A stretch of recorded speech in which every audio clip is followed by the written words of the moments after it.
Quais são os principais erros que o advogado, que a advogada criminalista iniciante comete?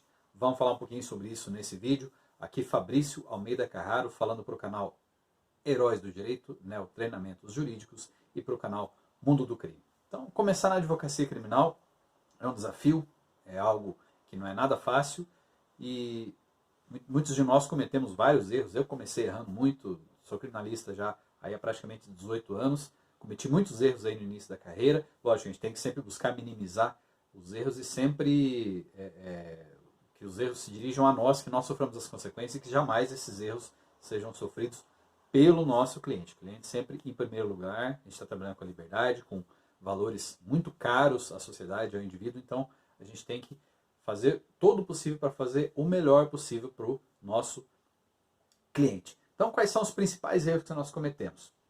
Primeiro, achar que o advogado criminalista está do lado errado.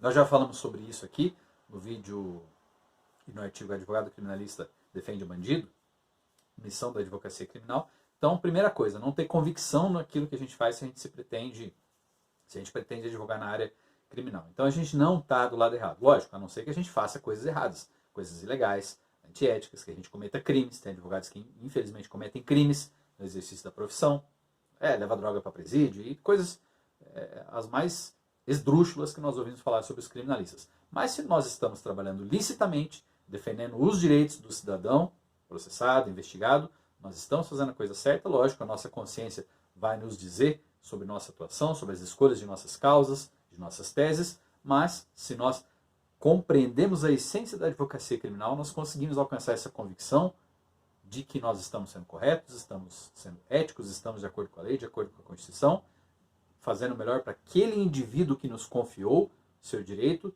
e a promessa que nós fizemos quando estávamos em nosso juramento junto à Ordem dos Advogados do Brasil. Então, primeiro erro, achar que está do lado errado. O advogado criminalista, a não ser que esteja fazendo coisa literalmente errada, não está do lado errado. É só trabalhar com ética, de uma forma correta, que nós ganhamos a confiança, estamos sempre do lado correto e nós ganhamos a confiança dos nossos clientes e da sociedade.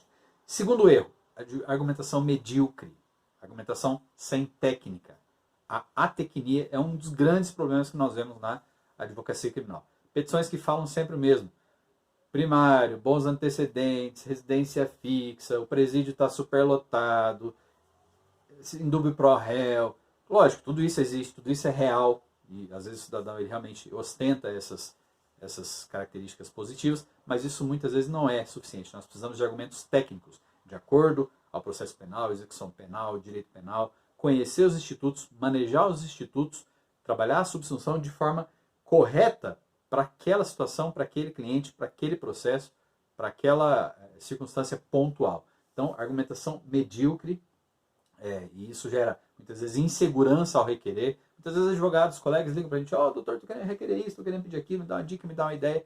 Falta estudar, falta conhecer e falta um pouco de segurança. Nós temos liberdade profissional e dentro dos limites éticos e dentro da lei, nós podemos requerer aquilo que melhor nos aprouver. Mas tem que ser uma argumentação técnica, direito penal, processo penal. Argumentação medíocre leva a resultados medíocres. A gente tem visto muito isso. Então, a ideia é elevar o nível da advocacia criminal, argumentos cada vez mais técnicos, cada vez mais elevados, cada vez mais juridicamente densos, para levar para o juiz opções para que dê melhores condições para o nosso cliente.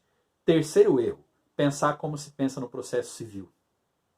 Muito comum esse erro. O processo civil é mais genérico, ele serve para praticamente todos os outros ramos do direito, se valem do processo civil.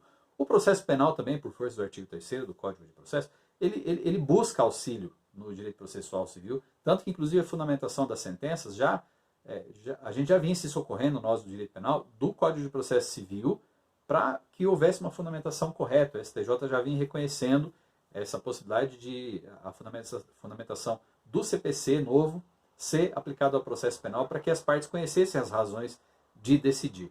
E em várias outras situações, a audiência de justificação, por exemplo, nós não temos uma previsão expressa no Código de Processo Penal. Então, por analogia, nós podemos usar o processo civil. Só que o Código de Processo Penal e a ritualística do processo penal são muito peculiares. O processo penal ele tem uma realidade própria, ele só serve para processar ali cidadãos acusados de crime. Então o processo civil serve para quase todo o resto.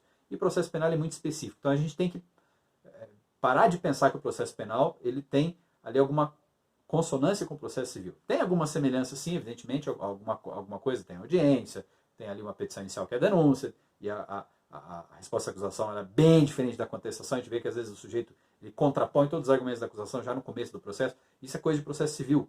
Aqui no processo penal não preclui, a gente fala por último, só para citar um exemplo. Então, não pensar como se pensa no processo civil. Compreender as nuances do processo penal. Quarto, fazer bico com a advocacia criminal. O sujeito está preso, vai entrar um dinheiro rápido aqui, ou tô precisando aqui pagar uma conta, ou tô querendo trocar de carro, ou preciso fazer uma viagem para o exterior. Então, o criminal ali não vai fazer bico com a advocacia criminal. A advocacia criminal é muito séria.